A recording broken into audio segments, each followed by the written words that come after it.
மாதிரி சபை. நீங்க என்ன ஒண்ணு பேசிக்கலாம், அப்புறம் போயா அடிக்கலாம், வாயா அடிக்கலாம். சபாநாயகர் எல்லாம் குறிப்பிலிருந்து எடுக்கிறேன், முடிஞ்சு போய் சமாச்சாரம். ஆகையினால் பாராளுமன்றத்துக்கு இவர்தான் தகுதி என்று இப்பொழுது நம்முடைய தலைவர் அவர்கள் நிறுத்தி இருக்கிறார்கள். இப்போ இதுல ஒரு பெரிய பிரச்சனை. நம்மோட இந்த லோக்கல் இருக்காங்கள கட்சி, இவங்க போட்டி போறதை பத்தி நான் கவலைப்படல. இவங்க வெள்ளிக்கிழமையில ஒரு அணியில் இருக்கான், வியாழக்கிழமையில ஒரு அணியில் இருக்கான், செவ்வாய்க்கிழமையில தனியா நிற்கிறான், புதன்கிழமை கூட்டு சேர்றான், எப்படா பொறியியல் பண்றான், எப்படா கூட்டு சேர்றான், ஒரு இளவு இல்லை. சரி, இதுங்களை பத்தி நம்ம கவலை. ஆனால் கவலைப்பட வேண்டியது டெல்லியை பத்தி. இப்ப நமக்கு நேரடியா ஃபைட்டிங் யாருக்குன்னா நமக்கு மோடிக்கும். இதுங்களுக்கு கூட அல்ல, இதுங்க ஃபைட் அங்கதான். இப்ப யார் என்ன சொல்ற, எங்களை இருக்கிற கட்சியெல்லாம் ஒண்ணும் சொல்றது இல்லை. ஆனா மோடி தான் சொல்றார், நான் ஆட்சிக்கு வந்தால் திராவிட முன்னேற்ற கழகத்தை தொடர்ச்சி எறியிடுவேன், நசைக்கிடுவேன், கொன்னுடுவேன், கடத்த.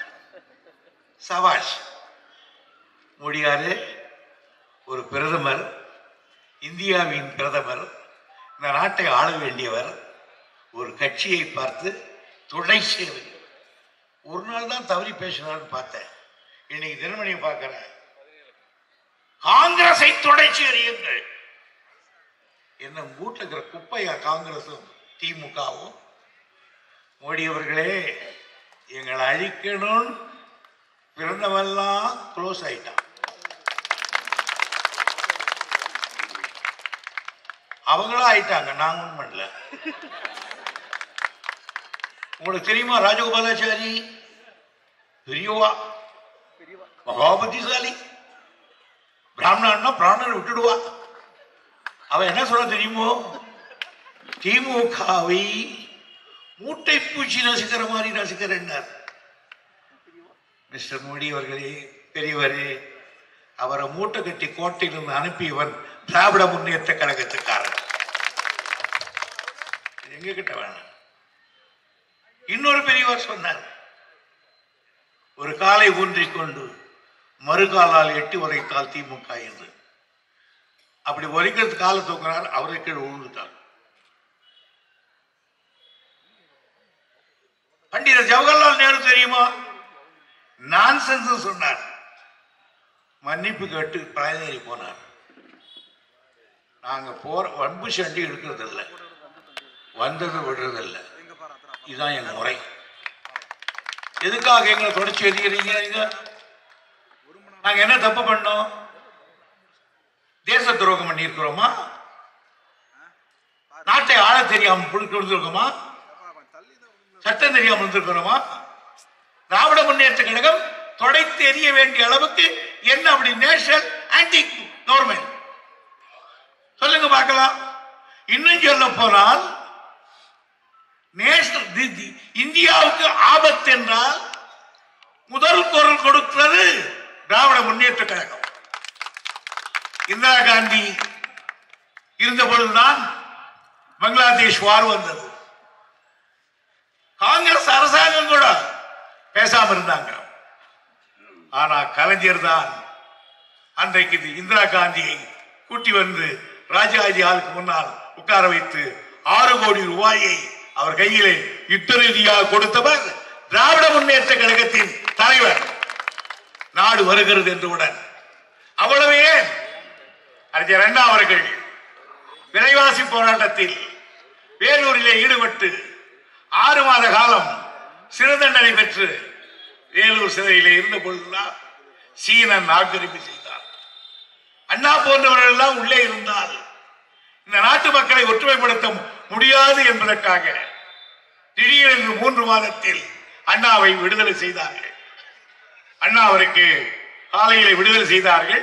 மாலையில் கோட்டை மைதானத்திலே பொதுக்கூட்டம். அந்த கூட்டத்திலே பேசினார் அண்ணா, சீனன் எல்லையிலே ஊடுருவி இருக்கிறான், 12,000 மைல்களை சூறையாடி இருக்கிறார், இந்திய திருநாடு ஆபத்தில் இருக்கிறது. எனவே நான் சொல்லுகிறேன், வீடு இருந்தால்தான் ஓடு மாற்ற முடியும், நாடு இருந்தால்தான் கட்சி நடத்த முடியும். எனவே நாட்டை காப்பதற்காக என் கொள்கையான திராவிட நாடு கொள்கையை ஒத்தி வைக்கிறேன் என்று ஒத்தி வைத்தவர் எங்கள் தலைவர் கலைஞர். நாங்களா தேசத்துக்கு எதிரானவர்கள்? அவ்வளவே இந்திரா காந்தி இண்டிகேட் சிண்டிகேட் என்று பிரிந்து ஆட்சி கவர்கிற சூழ்நிலை ஏற்பட்ட பொழுது 24 எம்பிக்களை எந்த விதமான கைமாறும் கருதாமல் இந்திரா காந்திக்கு கை தூக்கி காலத்தில் அன்றைக்கு இந்தியாவை காப்பாற்றியது திராவிட முன்னேற்ற கழகம். இந்திரா காந்தி அவர்கள் எமர்ஜென்சியை கொண்டு வந்து ஜனநாயகத்தை வீட்டுக்கு அனுப்பிய காலத்தில் நாடே பயந்தது. பெரும் பெரும் தலைவர்கள் சிறைச்சாலை. அந்த அம்மாவை எதிர்த்து யாருமே பேசவில்லை. அந்த எமர்ஜென்சியை கொண்டு வந்தது தவறு என்று முதலாக இந்தியாவிலேயே எதிர்ப்பு குரல் காட்டி தீர்மானத்தை நிறைவேற்றியது திராவிட முன்னேற்ற கழகத்தின் பொதுக்குழு. அப்பொழுது இந்திரா காந்தி அம்மையார் ஒரு மந்திரியை இங்கிருந்து அனுப்பி கலைஞரை பார்த்து சொன்னார்கள், கலைஞர் எனக்கு ஒரு காலத்திலே நான் ஆட்சி கவிழ்கிற பொழுது எனக்கு உதவி இருக்கிறார்கள். எனவே அவருக்கு நான் ஒன்று சொல்லுகிறேன், என் எமர்ஜென்சியை எதிர்த்து அவர் தீர்மானம் நிறைவேற்றியிருக்கிறார். தீர்மானம் நிறைவேற்றியதாக இருக்கட்டும். இனிமேல் தயவு செய்து பேச வேண்டாம் என்று சொல்லுங்கள். நான் நன்றியோடு சொல்லுகிறேன். இன்னும் ஒரு வருஷ காலம் நான் சட்டமன்றத்துக்கு எக்ஸ்டென்ஷன் தருகிறேன் என்று சொன்ன பொழுது கலைஞர் சொன்னார், நான் பதவிக்காக இல்லை, இந்த கட்சி கொள்கைக்காக இருக்கிறது என்று மறுத்துவிட்ட காரணத்தால் தான் 500க்கு மேற்பட்டவர்கள் சிறைச்சாலை, சித்திரவதை, எல்லோரும் பட்டோம். நாங்கள் எல்லாம் ஒரு வருஷ காலம் ஜெயிலே இருந்தோம். அன்றைக்கு அந்த சென்னை சிறைச்சாலையில் 5 பேர் இருக்கிற அறையில் 30 பேரை திணிச்சு நிற்க வைத்தே தூங்க வைத்து திறந்து வெளியே கொண்டு வருவது ஒருவனை சுற்றி வாடர்கள் என்று அடிப்பது. அப்படி ஒவ்வொருவராக அடித்து வருகிற பொழுது தளபதியும் கூட்டி அடித்தார்கள். ஒற்றை நாடி உருவம், வாயில் ரத்தம் குபுகு என்ற மயங்கி விழுந்தார். இன்னும் சற்று நேரத்தில் தளபதி பிணமாய் விடுவார் என்பதை கண்டுட்ட சிட்டிபாபு பாய்ந்து போய் ஸ்டாலின் மீது படுத்தார். அவரை முகுளத்திலே அடித்தார்கள். அதே இடத்திலே சிட்டிபாபு செத்து போனார். சிட்டிபாபு செத்து போனார். தளபதி ஜெயித்தார், பிழைத்தார். இன்றைக்கு முதலமைச்சராக இருக்கிறார். இவ்வளவு தியாகங்களை நாங்கள் செய்திருக்கிறோம் இந்த நாட்டுக்காக. ஆக எங்களை எப்படி நீங்கள் தேச துரோகி என்று சொல்ல முடியும்? வேற என்ன சொல்ல முடியும் எங்களுக்கு? நீங்கள் அதுக்கு சொல்றார் அவர், நாங்கள் 2 கொள்கைக்காக எதிர்க்கிறோம் அப்படின்னா. என்ன 2 கொள்கை? ஒரு கொள்கை சொல்றார், ஒண்ணு இவங்க வாரிசு அரசியல் நடத்துறாங்க, அதை நான் ஒழிப்பேன். உடனே அமித்ஷா வாரிசு அரசியல் ஒழிப்பு, குட்டி குட்டி ஆளுங்க வாரிசு அரசியல் ஒழிப்போம், வாரிசு அரசியல் ஒழிப்போம். வாரிசுன்னா என்ன? ஆம்பளையாக்காரன் கல்யாணம் பண்ணிக்கிறான், அதுல ஆண்மை உள்ளவன் பிள்ளை பெற்றுக்கிறான், இல்லாதவங்களை பத்தி நாம என்ன பெற்றுக்கிறான். சரி, ஒரு தலைவனுடைய மகன், எனவே அவருக்கு பதவி, அவருக்கு மகனுக்கு பதவி அப்படின்னு கொடுத்தா அது வாரிசு, அது மன்னர் ஆட்சி. தலைவன் தியாகம் செய்து வந்திருக்கிறார், மகனும் தியாகியாக வந்திருக்கிறார் என்றால் அந்த தியாகத்துக்கு பரிசாகத்தான் பதவி வழங்கப்படுகிறது. நீ எந்த குடும்பத்தை சொல்லுகிறாய்? ஒன்று வடநாட்டிலே நேருவின் குடும்பம். என்ன காரணம்? நேரு பிரதமராக இருந்தாரா, இந்திரா காந்தி இருந்தாரா, ராகுல் காந்தி இருந்தாரா, இப்பொழுது ராகுல் காந்தி வர பார்க்கிறாரா? வாரிசு இல்லையா என்கிறார். நான் வாரிசுக்காக அவர் வரவில்லை, ஜவஹர்லால் செய்த தியாகத்தால் இந்திரா காந்தி பதவிக்கு வந்தார். உங்களுக்கு தெரியுமா பெரியவரே மோடி அவர்களே, ரெஸ்பெக்டட் பிரைம் மினிஸ்டர், மோடியினுடைய அப்பா மிகப்பெரிய பணக்காரர், மிகப்பெரிய வக்கீல்.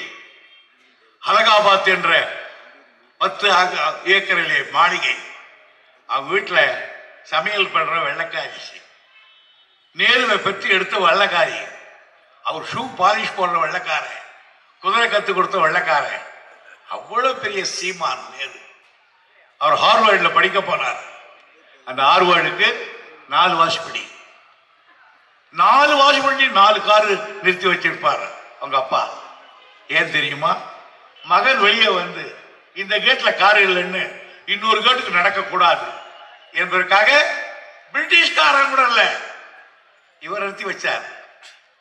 ஆனால் அப்படி படித்து விட்டு வந்த வெள்ளைக்கு அபாரஸ்டர் பட்டம் பெற்று வந்தவர் இந்த நாட்டினுடைய சுதந்திரத்துக்காக காந்தியாடோடு சேர்ந்து 16 ஆண்டு காலம் சிறையில் இருந்தார். 16 ஆண்டு காலம் தங்கத் தொட்டிலே தாளாட்டப்பட்டவர், வெள்ளைக்காரர்களால் வளர்க்கப்பட்டவர், ஆக்ஸ்போர்ட் பல்கலைக்கழகத்திலே படித்தவர், பாரிஸ்டர் பட்டம் பெற்றவர், மிகப்பெரிய பணக்காரர், காஷ்மீரத்து சிங்கம். அவர் 16 வருஷங்கள் இருந்தார். 16 வருஷங்கள். தன் மகளுக்கு அந்த பெண் இந்திரா, அப்பா எனக்கு இன்றைக்கு பிறந்த நாள் என்று ஒரு செய்தி அனுப்புகிறது. அப்பொழுது எழுதுகிறார், மகளே நான் உனக்கு என்ன தர முடியும்? உன்னை தொட்டு ஒரு முத்தமிடலாம் என்றால் கூட இந்த ஜெயில் கம்பிகள் என்னை தடுக்கிறது. நான் என்னிடத்திலே ஒன்றும் இல்லையே அம்மா. இந்த 3-4 அடி அகலமுள்ள இந்த அறையில், தனித்தறையில் 2 மண் சட்டி இருக்கிறது. ஒன்று நான் சிறுநீர் கழிக்க, இன்னொன்று மலங்கழிக்க. அந்த நாட்டத்திலேதான் பல்லியும் கூறானும் போகிற இதிலே நான் புழுதியிலே படுத்திருக்கிறேன். மகளே நான் உனக்கு என்ன செய்ய முடியும்? தங்கத் தொட்டிலே தாளாட்டப்பட்டவர், ஆக்ஸ்போர்ட்ல பள்ளி கடுத்தவர், ஒரே மலர்ந்துகிற சட்டியோட பக்கத்தை படுத்திருக்கிறேன். ஆனால் நீ வாழ்கை என்று நான் வாழ்த்துகிறேனே, இதுதான் உனக்கு பரிசு என்று எழுதினானே. அந்த தியாகத்தை விடவா நீங்கள் பெரிய தியாகத்தை கண்டுள்ளது? பண்டிட் ஜவஹர்லால் நேரு, அவங்க அப்பா மோதிலால் நேரு, அவங்க அம்மா ஷோபா ராணி, அவருடைய மனைவி கமலா நேரு, இந்திரா காந்தி, அவங்க தங்கச்சி விஜயலட்சுமி பண்டிட், கிருஷ்ணாபாய், 7 பேரும் நைனிடா சிறையில ஒன்னா இருந்தாங்களே. உங்களுக்கு தெரியுமா பெரியவரே? நீங்க போனது உண்டா ஜெயிலுக்கு? சின்ன கேஸ்ல சைக்கிள் லைட் இல்லாம பிடிச்சிக்கிட்டு உண்டா? டபுள்ஸ் போய் மாட்டிருக்கீங்களா? அந்த மாதிரி சின்ன சின்ன கேள்வி போயிருக்கீங்களா? 16 வருஷங்கள் படித்து வந்த அவருடைய மகள் பிரதமர் வர்றா, தியாகம் புரிந்தார், வெளியே வர்றார், பட்டான் சொல்றான். இந்தியில கேட்காங்க, நம்ம என்னடா சொல்றேன்னு. 2வது கொண்டு பாய்ந்தது, ரத்தம் கொட்ட இந்த மண்ணிலே சிந்தி அந்த இடத்திலே இந்திரா காந்தி செத்து போறாரு. அது தியாகம் இல்லையா? அவள் பெற்ற மகன் இன்னொருவர் கூட்டத்துக்கு போவதற்காக பிளைட் எடுக்கிறார். பிளைட்டு கீழே விழுகிறது, சுக்கு நூறாகி அந்த பிள்ளை அவன் தியாகம் புரிந்தான். இன்னொருவர் பிரதமர் ஆகி நம் ஊரில் ஓட்டு கேட்க வந்தான். ஸ்ரீபெரும்பூரிலே மனித வெட்டி கொண்டு விட்டு தூள் தூளாகி போய் ஒரு பிரைம் மினிஸ்டர் இந்த மண்ணிலே ரத்தம் சிந்தினான். இந்திரா காந்தி ரத்தம் சிந்தினாள், அவள் பிள்ளைகள் சிந்தின, எல்லோரும் சிந்தினார்கள். இதெல்லாம் தியாகம் இல்லையா? நீங்கள் எங்கேயாவது சப் ஜெயிலில் உண்டா? பெரிய ஜெயில் விட்டோம். இவ்வளவு தியாகங்களை செய்திருக்கிறார். அந்த குடும்பத்தில் இன்றைக்கு கடைசியாக சோனியா காந்தி இருந்து விட்டார். ராகுலும் பிரியாங்காவும் சேர்ந்த குழந்தைகள் கணவனை எழுந்து விட்டு அழுது கொண்டிருந்தார். நான் கேட்கிறேன், இங்கே சீதாராமன் கொண்டிருக்கிறார், யாரும் சொல்லவில்லை அனாதி ஆகிவிட்டேன் என்ற நம்ம கதறுகிற பொழுது கலைஞர் தான் சொன்னார், நீ தியாகத்திலே வந்த குடும்பம், எனவே அடுத்தது எங்களால் நாங்கள் கூட்டணி அமைப்போம், அந்த கூட்டணி வெற்றி பெற்றால் சோனியா தான் இந்த நாட்டினுடைய பிரதமர் என்று அடித்து சொன்னவர் கலைஞர். இந்தியா நாடு பூராவும் அதையே சொன்னது. ஓ என்று ஜெயிச்சிட்டோம். 380 மேல ஜெயிச்சோம். தங்கத்தாமாளத்தில் வைத்து அந்த அம்மாவிடத்தில் போய் எல்லோரும், அம்மா கலைஞர் சொல்லிட்டார், நாங்களும் சொல்லிட்டோம், நீங்க தான் பிரதமர், இது ஏற்றுக்கொள்ளுங்கள் என்று சொன்ன பொழுது அந்த தியாக பிம்பம் என்ன சொன்னார் தெரியுமா? ஐயா வேணாம், நாங்கள் இழந்ததே போதும், இனிமேல் எனக்கு தேவையில்லை, யாராவது இந்த கட்சியில் பெரியவங்களை பார்த்து இந்த பதவி கொடுங்கள், எனக்கேன் என்று பிரதமர் பதவியே வேண்டாம் என்று ஒதுங்கி நின்றாரே, இதை விடவா ஒரு தியாகம் இருக்கும்? 10 வருஷம் பிரதமராக இருந்துட்டு விடமாட்டேன்னு ஓடி வர்றீங்களே, பிரதமர் பதவி அந்த வீட்டம்மா முன்னால் வேண்டாம் என்று சொன்னாரே, அது தியாகம் இல்லையா? தியாகத்தை வந்து சொன்னீங்களே, எங்க சரி இங்க கேளுங்க, கலைஞர் அவர் செய்யாத தியாகமா? 9வது 10வது படிக்கிறப்ப தியாகம் ஆரம்பிச்சார். அந்த ஊர்ல தியாகராஜ மொழியார் ஒருத்தர் 12,000 ஏக்கர் அவருக்கு நிலம், அந்த ஊர்ல எல்லா பதிவும் வந்தான், வச்சிருந்தா சட்டம். அவரை எதிர்த்து மாணவர்களை வைத்துக் கொண்டு முனிசிபல் தேர்தலில் போய் எதிர் வேட்பாளர் போட்டார். இவர்கள் செய்கிற வேகத்தை பார்த்து அவ்வளவு பெரிய பணக்காரங்க 2 வார்டுல நின்றார். கலைஞர் பசங்களை வச்சு 2 வார்டுலையும் தோக்கடிச்சிட்டார். அவ்வளவு பெரிய பணக்காரன், சாதாரண குடும்பத்து பிள்ளை கலைஞர். அதில் ஒருத்தன் சொன்னான், அவன் மேல காரியத்தை கொண்டுகிறான். கலைஞர் சொல்லுவார், அந்த காலையில் போகும்போது புஸ்தகத்தை எடுத்து போவாரா ஸ்கூலுக்கு, சொல்றன்னு கார் ஒன்று வருவான், ஓடி போய் சின்ன மேலே ஏறிக்கு வரான்.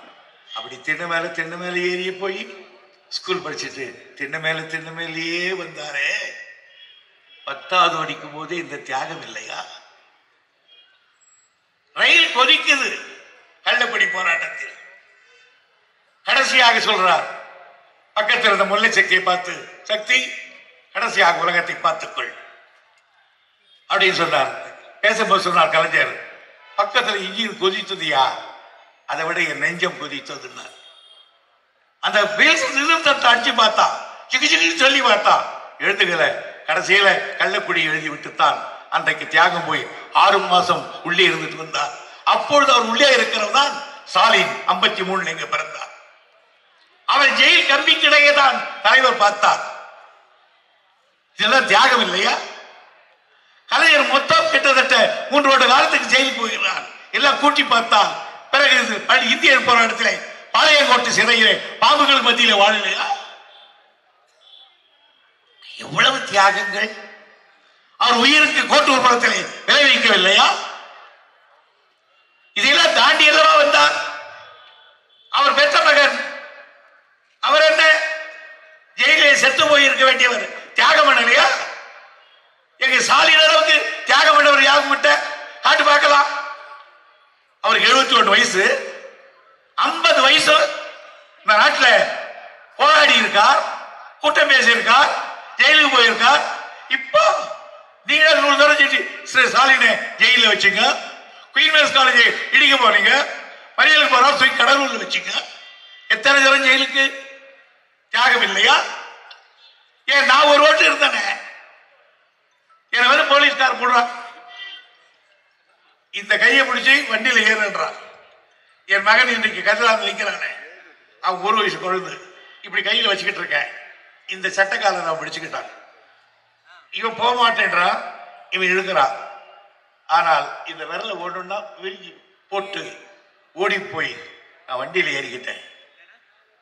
4 மாசம் இன்டர்வியூ கிடையாது, உள்ள உட்கார்ந்து இருக்கோம். 4வது மாசம் என் மனைவி இன்டர்வியூ கிடைச்சி எனக்கு சின்ன குழந்தை தூக்கின்னு வர்றா. நான் ஓடி போய் அப்பா வர்றாருன்னு சொன்ன உடனே தாவுது. அந்த குழந்தைய தூக்கி முத்தமிட போறேன், கையை பிடிச்சி பிடுங்கி ஒரு வார்டர் அந்த பலகை மேல டமான்னு போட்டான். குழந்தை வீர்னு அழுதுச்சு. ஏன் அந்த குழந்தை கீழே போட்டேன்னு கேட்டேன். நீ கைதி, ஒரு காலம் உனக்கு புத்தி பேதலித்து போய் அதை கொன்று விட்டால் நாங்கள் என்ன செய்வது கேட்டான். நண்பர்களே, இன்றைக்கு சொல்லுகிறேன், அதற்கு பிறகு என் மகனை நான் 1 வருட காலம் ஜெயிலில் பார்க்கவே இல்லை. கொண்டு வர வேண்டாம் என்று சொல்லிவிட்டு உணர்வுகளை அடக்கிக் கொண்டிருந்து வீரனாக மன்னிப்பு எழுதி கொடுக்காமல் மாவீரனாக வெளியே வந்து இன்றைய வரையிலே இந்த கட்சியில் இருக்கிறேனே, இது தியாகம் இல்லையா? கட்சியில சேர்ந்ததுல இன்னும் வெளி தியாகம். அண்ணா சொன்னார், இந்திய போராட்டத்துல நாங்கெல்லாம் உள்ள இருக்கும்போது எது தியாகம்? நாங்கெல்லாம் அண்ணா கிட்ட பாடம் படிச்சோம் ஐயா. இருப்பதை இழப்பது தியாகம் அண்ணா. அதுக்கு அழகா சொன்னார் அன்னைக்கு உதாரணம். இருப்பதை இழப்பது. அத்தமங்களை கல்யாணம் பண்ணா 50 ஏக்கர் நிலத்தோடு வந்து பண்ணிக்கிறான்னாங்களா? இல்ல இல்ல, எனக்கு இப்ப வேண்டியவளதான் கல்யாணம் பண்ணிக்கிறேன். அவனுக்கு இருப்பதை இழந்துட்டான், அது தியாகம் பண்ணிட்டு பண்ணான்னு அர்த்தம் அப்படின்னு சொன்னார். நாங்க அன்னைக்கு தியாகம் பண்ணலையா? எவ்வளவு பேர் தியாகங்கள். நான் இன்னும் சொல்றேன், என்ன செகண்ட் பிஏல இருந்து second BA, third BA, first MA, second MA, law college 2 வருஷம், 4 2 6 வருஷம் எனக்கு போஷாக்கராக இருந்து லோக்கல் கார்டியனாக இருந்து என்னை படிக்க வைத்தவர் மதிப்புக்குரிய எம்ஜிஆர் அவர்கள் தான். எனக்கு அந்த காலத்திலேயே 5000 ரூபாய் போடுவார், கொண்டு மாசம் போடுவார். தீபாவளி வந்தா, பொங்கல் வந்தா 12 ஷர்ட் எடுப்பார். என் கல்யாணத்துக்காக பாம்பே போயிருந்தவர் பிளைட் விட்டார். சார்ட்டர் பிளைட்ல வந்துட்டு என் கல்யாணத்தில் பேசி 25 செயின் போட்டார். என் இடத்துல அவ்வளவு அன்புள்ளவர், பாசம் உள்ளவர், எனக்காக எதையும் செய்ய தயாரா இருக்கார். நான் இல்லாம எங்க இந்த காலேஜுக்கு போக மாட்டார். ஒரு பிள்ளை மாதிரி வளர்த்தார். அவர் கட்சி ஆரம்பிச்சார், நான் தான் வருவேன் முதல்ல நினைச்சார். நான் போல. ஆனால் அவர் ஜெயிச்சிட்டார், நானும் ஜெயிச்சிட்டேன். சட்டசபையில் நானும் சூப்பர் ரகுமான் இடி மின்னலாக முழங்குவோம். அவர் இப்படி கையாட்டிக்கிட்டே இருப்பார், பார்த்துப்பார். நான் அந்த பக்கம் பேசிட்டு இருப்பேன். அவருக்கு இருக்கு நேராக மாட்டவே மாட்டேன். நான் ஒரு நாள் நானும் ரகுமானும் சபாநாயகர் ரூமுக்கு போகிறோம். எதில் அவர் பண்ருட்டி ராமச்சந்திரன் வந்துட்டாங்க. என்னை பார்த்தோன்னே சட்டையை எட்டி பிடிச்சிக்கிட்டேன். வாடா, உங்ககிட்ட சில பேசுக்காரங்க.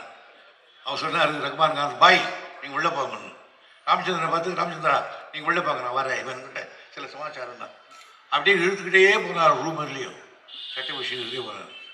அங்கே போய் அப்படி உட்காரு. அவர் எப்படி பேசுவார் எனக்கு தெரியும். டக்குன்னு மனசை பொட்டிவிடாரு. அது சரி, அப்பா இறந்துட்டாராமே, என்கிட்ட நீ சொல்லவே இல்லையேன்னு. அவருக்கு எங்கள் அப்பாவில் கூடும். எங்கள் அப்பாவை கூப்பிட்டே சொன்னார், இவன் உங்கள் பிள்ளை இல்லைன்னு. என் ப்ரோக்ரஸ் கார்டில் அவர் தான் கையெழுத்து போடுவார்.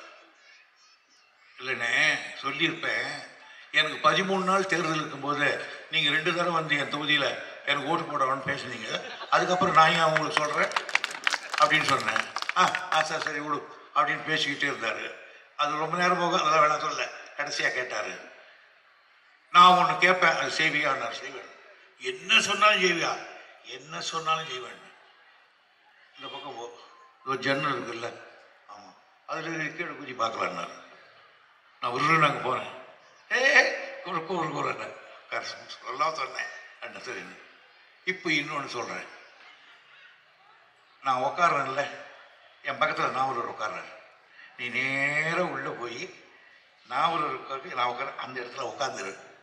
நான் உள்ளே வந்து உனக்கு என்ன பதவி, மந்திரி பதவின்னு நான் சொல்கிறேன். நீ ஆட்சியை பார்த்துக்கோ, நான் கட்சியை பார்த்துக்கிறேன்னு சொன்னேன். நான் சொன்னேன், இங்கேயே ஒரு படி விஷத்தை கூட்டினால் குடிப்பேனே தவிர உங்கள் கோரிக்கை நான் ஏற்றுக்க மாட்டேன். நான் சொன்னேன், இப்போ எல்லாம் ஜெய்வன் சொன்னேன். ஒரு பெண்ணு எல்லாத்தையும் இழப்பா, கற்பிழக்க மாட்டான்னு. அது என்ன என் கொள்கை. நான் இருக்கிற இடத்துல தான் நீ இருக்கணும்னார். இருக்கலாம் சொன்னேன். நீங்கள் கத்தி சண்டை போகிறத பார்த்து நான் சென்று போய் உங்கள் ரசிகனாகி நீங்கள் திமுக, அதனால் நான் திமுக ஆகலை. அண்ணாவின் கட்டுரையை படித்து திராவிட நாடு கிடைக்கும் என்பதற்காக உள்ளே வந்தவன், ஒரு வேட்கா வந்தவனா, கொள்கைக்காக வந்தவனா. ஆகியனால உங்களுக்கு என்னவோ கோபம், நீங்க போயிட்டீங்க. எனக்கு திமுகவில் ஒரு கோபம் இல்லை அப்படின்னு சொன்னான். இப்ப என்ன சொல்றேன்னா, என் தலைவர் கலைஞர், என் கட்சி திமுக எழுந்தது. சேர ஒரு வச்சார். அந்த சேரு கிரு கிரு சுற்றி எனக்கு பயமா போச்சு. என்னோட அம்மா போச்சு. தனியாக்காரன் போட்டுக்கிட்டு தலை போறாங்க. அப்படி வந்து பக்கத்தில் நின்றார். எப்போ இப்படி கை வைக்க மாட்டார். எனக்கு அவரை பற்றி ஃபுல்லாக தெரியும். அப்ப நான் யார்? நீங்கள் என்னை வாழ வைத்த தெய்வம் மாதிரி இருக்கக்கூடியவர், உங்களை நான் மதிக்கிறேன். சபாஷ் கையை தூக்குறார். அப்படியே பிடிச்சி தூக்குறார். ஏய் உன்னை என்னவோ நினைச்சேன், நீ முறையாக தான் வளர்ந்துருக்கிற, நான் பாராட்டுறேன் அப்படின்னு பாராட்டிட்டு தலைவர்கிட்டையும் சொன்னவர், என்னை சபையிலே பாராட்டினவர். இது தியாகம் இல்லையா? மோடி அவர்களே, பஞ்சாயத்து போர்டில் கூட்டா கூட மாறிடுறான், பதவி கூட்டம் கட்டுப்பாட்ட நின்னுறேன், அது தியாகம் இல்லையா? என்ன நீங்க இப்படி பட்டு போறீங்க? தியாகம் பண்ணிட்டு முதல்ல பேசிட்டு போறீங்க. இவையெல்லாம் ஒரு முதல் பேசக்கூடியதா? ஆனா ஒண்ணு வச்சுங்க, இன்னொரு கருத்து என்ன சொல்றார்?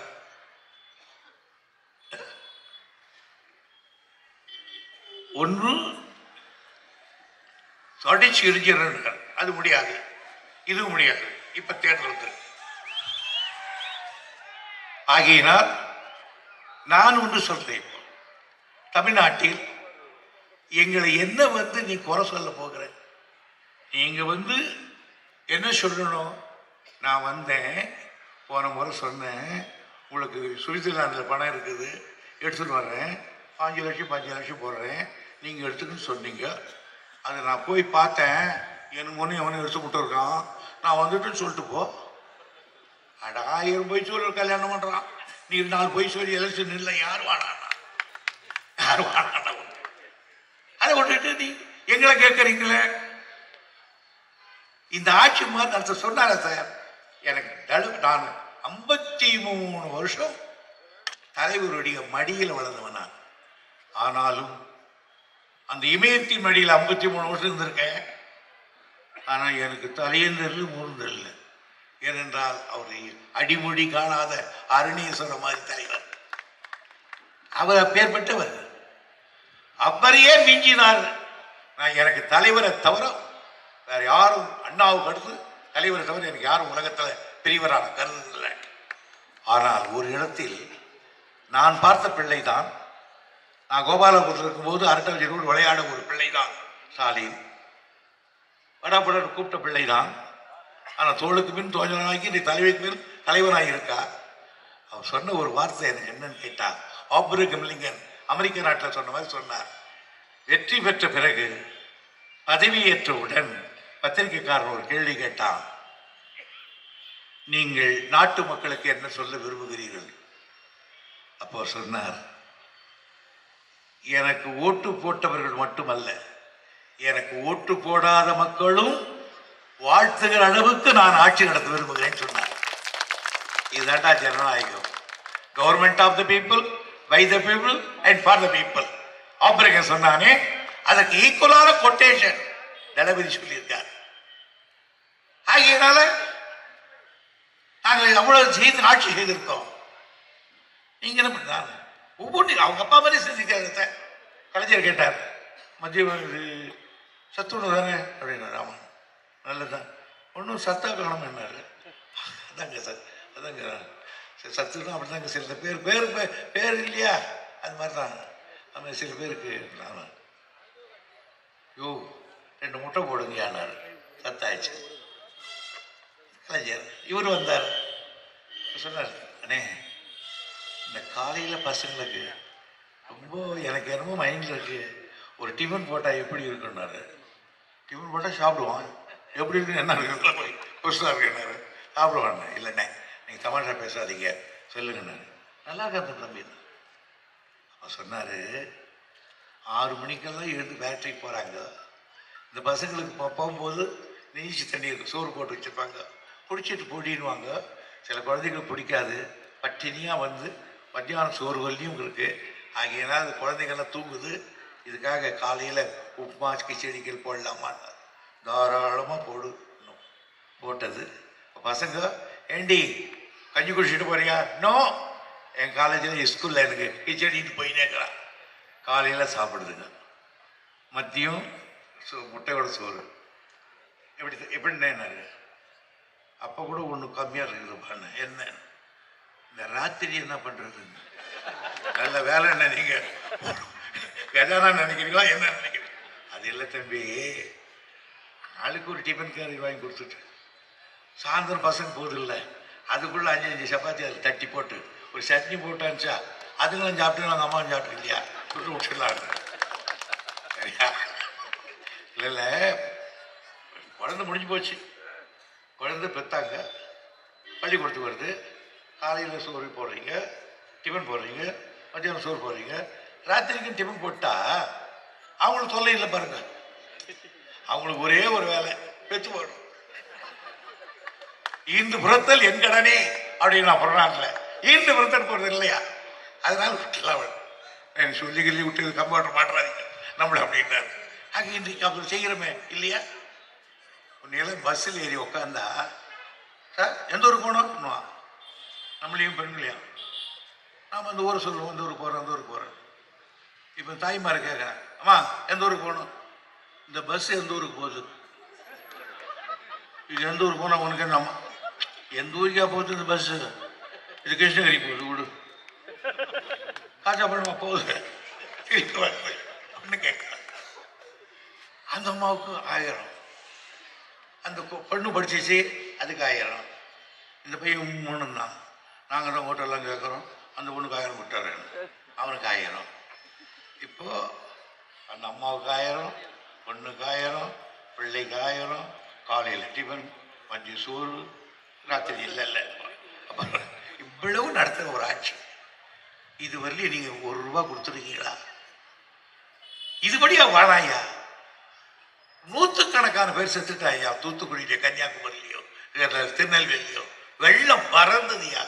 16 நாட்கள் வெள்ளத்தில் இருந்தாங்கய்யா, பாம்பு கடையில. மிஸ்டர் மோடி அவர்களே, நீங்க ஒரு நாள் வந்து அப்படி எட்டி பார்த்தது உண்டா? அப்போதான் நீங்க அல்போனியா, ஆஸ்திரியா, பெல்ஜியம், மான்டிவி, Gibraltar, Malta, Bulgaria, Czechoslovakia, Denmark, எல்லாம் பிரான்ஸ், ஜெர்மனி பறந்தீங்க. திடீர்னு பிளைன் வந்து டெல்லியில் இறங்கும். பிரைம் மினிஸ்டர் வந்துட்டார். இவர் நேராக ஹாங்காங் போறேன்னாரு. இல்லை, செலவு துணி மட்டும் எடுத்துக்கிட்டு போய் இருக்கிறாரு. அந்த அழுக்கு துணியை போட்டு செலவு துணி மாட்டி மாட்டி போயிருக்காரு. நீங்கள் அப்படி பண்ணிட்டு எப்படி எங்களுக்கு வைக்கிறீங்க? அதனால என்ன செய்யப்படும் கேட்குறீங்க? இந்த ஆட்சியை நாங்கள் செய்கிறோம். அன்னைக்கு வந்து கேட்டிருந்தா பரவாயில்ல, இன்னைக்கு வந்து கேட்கறோம். அவர் திடீர்னு வருது. சேலத்துக்கு போறார். யாரும் சொன்ன என்ன கவுண்டரு சேல கவுண்டரு அவர் கவுண்டர் அவர் சொன்னார், நானும் ஒரு 40 வருஷத்துக்கு முன்னால ரிஷிகேஷ்ல பார்த்தேன்னாரு. 40 வருஷத்துக்கு முன்னால ரிஷிகேஷ்ல பார்த்தாரா அவர்? என்ன அப்புறம் வந்தது, எனக்கு ஜெயலலிதா அண்ணா துக்கமாக. I am not sorry. You are Prime Minister of India. You should keep your dignity and decorum of the office. சின்ன பசங்க மாதிரி எனக்கு வடிவேல் தெரியும், ஓடி தெரியும், நான் சொல் பேசுறது இதெல்லாம் பிரச்சனை. எந்த ஊருக்கு போனாலும் அவன் தெரியும், இவன் தெரியும் பேசுறது. பிளான் என்ன செய்திருக்கீங்க நீங்க? அதுக்கெல்லாம் சொல்லணும். அதான் தாழ்பணி ஸ்டோர் உதயநிதி காட்டுறாரு. ஒரு செங்கலை தூக்கி காட்டினா நீங்க வைக்க செங்கல் பிடிங்க வந்துட்டார் அவரு. 2 பேர் செங்கலை போடுக்கணும், இவர் ஒண்ணு அவர் ஒண்ணு.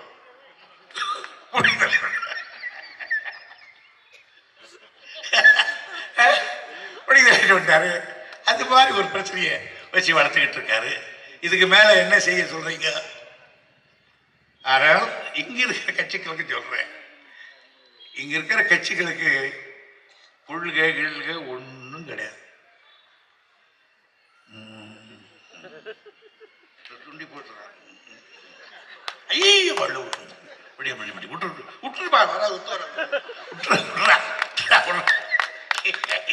இப்படியா பேரம் பண்ற? எனக்கெல்லாம் வெறுத்து போச்சு இந்த அரசியல். 60 காலத்துக்கு மேலாக 62ல மேடை ஏறினவன் இன்னை வரையும் பேசிக்கிட்டு இருக்கேன். இன்னி வரை ஜெயிலுக்கு போயிட்டு இருக்கேன். இன்னி வரை ஜெயிச்சிருக்கேன். 12 தரம் நின்று 12 தரம் ஒரே தொகுதியில் ஜெயிச்சுக்கிட்டு இருக்கேன். 13வது தரம் நிற்க பாரு, ஜெயிக்க பாரு. அது தொகுதிக்கு தொண்டு செய்கிறவன ஜனங்க விரும்புவாங்க, எந்த கட்சின்னு பார்க்க மாட்டாங்க. முதல்ல தொகுதிக்கு ஓட்டு போட்டவனுக்கு உண்மையான ஊழியனா தேர்ந்தெடுக்கப்பட்டவன் நடந்துக்கணும். சொன்னதை செய்யணும். 2வது ஒழுக்கம் இருக்கணும். 3வது கரப்ஷன் இல்லாமல் இருக்கணும். நாட்டு மக்கள் வரவேற்பாரு. என்ன எல்லாம் கேட்பான், ஏன் சார் தருமுருகன் 12 தரம் ஒரே தொகுதியில் இருக்கிறீங்களே, உங்களுக்கு போர் அடிக்கலன்னா? எனக்கு அடிக்கலப்பா அண்ணா. ஓட்டு போறவனுக்கு அடிக்கலையா அண்ணா? அவனுக்கு அடிக்கலையே, போட்டுக்கிட்டே தான் இருக்கிறான். நான் சொன்னேன், நீ அதை என்ன ஒரே தொகுதின்னு பாரு, அங்கதான் தப்பு. நான் அதை திருக்கோயிலாக கருதுகிறேன். தொகுதியை எனக்கு ஓட்டு போட்ட மக்களை நான் வணங்கும் தெய்வமாக கருதுகிறேன். எனவே என்னை திருப்பி திருப்பி போடுறான். அதானே உங்களுக்கு வேணும். அதான் மக்களுக்கு அதானே நாங்கள் சொல்லி கொடுத்துருக்குறோம். இப்படி பல திட்டங்கள் நாங்கள் நிறைவேற்றிருக்கிறோம். ஆனாலும் இன்னும் இங்க இருக்கிற கட்சிகளுக்கு அது புரியலை. வேற நான் பேசினா வேற மாதிரி போயிடும் பார்க்குறேன். சில நேரங்களில் தனிப்பட்ட வகையிலே நமக்கு கொஞ்சம் வெக்கமாகுதுங்க. ஏன் சொல்லுங்க பார்க்கலாம். இவருக்கு வக்கம், எனக்கு வக்கம், இவருக்கு வக்கம், இவருக்கு இல்லை அவருக்கு வக்கம். சிலர் பண்ற வேலை இவருக்கு வக்கம், எனக்கு வக்கம், அவருக்கு வக்கம். புரியுதா? புரியுதோ? நீங்க கெட்டிக்காராச்ச. அதனால அந்த பண்பானது இந்த மாதிரி எதையே வச்சுக்கிட்டு ஓட்டிக்கிட்டு இருக்காங்க. இதையெல்லாம் இந்த மனசுல வையுங்க. இப்போ எப்படி நடக்கும்னு தேர்தல் எனக்கு தெரியல. பேசாம இருக்காங்க. ஏதாவது பண்ணுவாங்களான்னு இல்லை. நம்மளும் கேட்குறான், ஏன்னா நாம ஊரு கேட்குறோம், அவன் ஓட்டே கேட்கலையே, என்ன பண்ணுவானா? இவன் கேட்கறத கேட்டு எனக்கு பயம் வந்துடுச்சு. ஒரு காலம் இருக்குமா? அந்த நிலை வந்திருக்கு. இன்னைக்கு சொல்றா, இத ஓட்டு போட்டியில் 2% தவறு நேரலாம். பாரதி கேட்டான் 5 லட்சம் ஓட்டு டிஆர் பாலுக்கு. 2% என்னாச்சு? எவ்வளவு ஓட்டு? 5 லட்சத்துக்கு. யாருக்கு தெரியாதா? 10,000 ஓட்டு. 10,000 ஓட்டு போச்சு என்ன கிடையாது. ஆகியதான் அப்படி பண்ணுவாங்களான்னு ஒரு சந்தேகம் இருக்கு. ஆனா ஒண்ணு சொல்ற, இது திராவிட முன்னேற்ற கழகத்தினுடைய ஆட்சி. தொண்டர்கள் இவனை எந்த கோபனாலையும் அசைக்க முடியாது. எங்களை கொட்டிட நினைக்காதீங்க. நான் ஒண்ணு சொல்றேங்க, இந்த கட்சிக்கு நாம் வருகிற பொழுதே வாயில வாக்களிச்ச போட்டுக்கிட்டு தான் இந்த கட்சிக்கு திமுக கார வந்திருக்கான். பயமுறுத்துறீங்களா? தேர்தல் நசிக்கிறவன் தூக்கு மேடையில் நின்றால் கூட துணியோடு நிற்கவேன். எங்க கலைஞர் சொல்லி கொடுத்திருக்கார், வாழும் வேலும் உண்டாகிய ரத்தக்கடலில் பயங்கர மூச்சு விட்டு செல்லும் வீரர்களின் மண்டை ஓடுகளையும் உடைந்த எலும்பு துண்டுகளையும் அருந்த நரம்பு துகள்களையும் கண்டு முகாரி பாடாமல் முன்னேறு முன்னேறு என்று முறுதளித்து எஞ்சிய வீரர்களை நெஞ்சுரக்கம் கொள்ள செய்து எந்த பக்கத்திலிருந்து இட்டி வாயுமோ எந்த பக்கத்திலிருந்து கடைவாயுமோ என்று சாவு முகட்டிலே வினாடிகளை கணக்கு பார்க்கிறவன் வீரனுக்கு அழகில்லை, மரணம் மாவீரனுக்கு தரப்படுகிற மரச்செண்டு.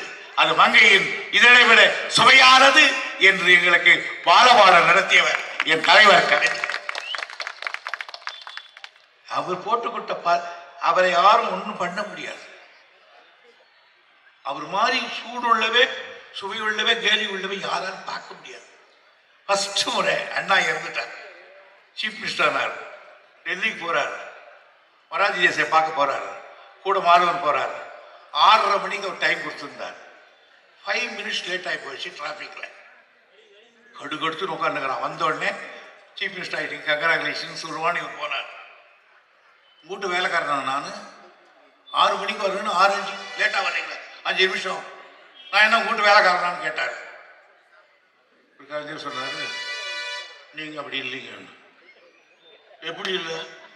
நீங்க தானே இப்படி சொன்னீங்க. அப்பவே அவர் பசுராஜ் எங்க வந்தீங்க? படம் கேட்க வந்தேன். என் தோட்டத்தில் படம் காய்க்கிற மரமாக்குது கொடுக்கறதுக்கு அட்டியும் நடிச்சார் கலைஞர். உன் தோட்டத்திலேயே படம் காய்க்கிற மரமே உலகத்தில் இல்லை.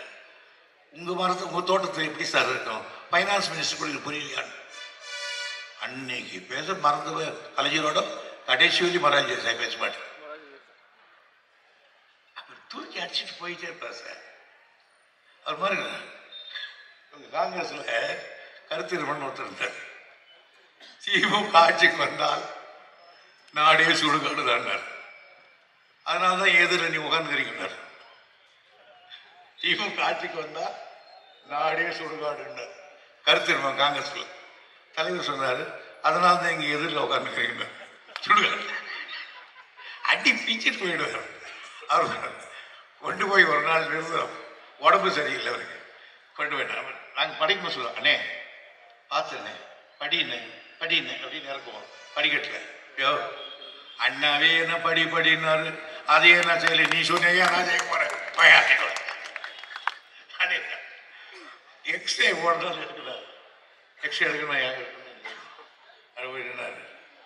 அந்த பொண்ணு சொன்னா, சார் நாங்க சொல்லும் போது மூச்சை நிறுத்துங்கண்ணா, அது நிறுத்தக்கூடாதுன்றது நான் எங்க வந்தேன்.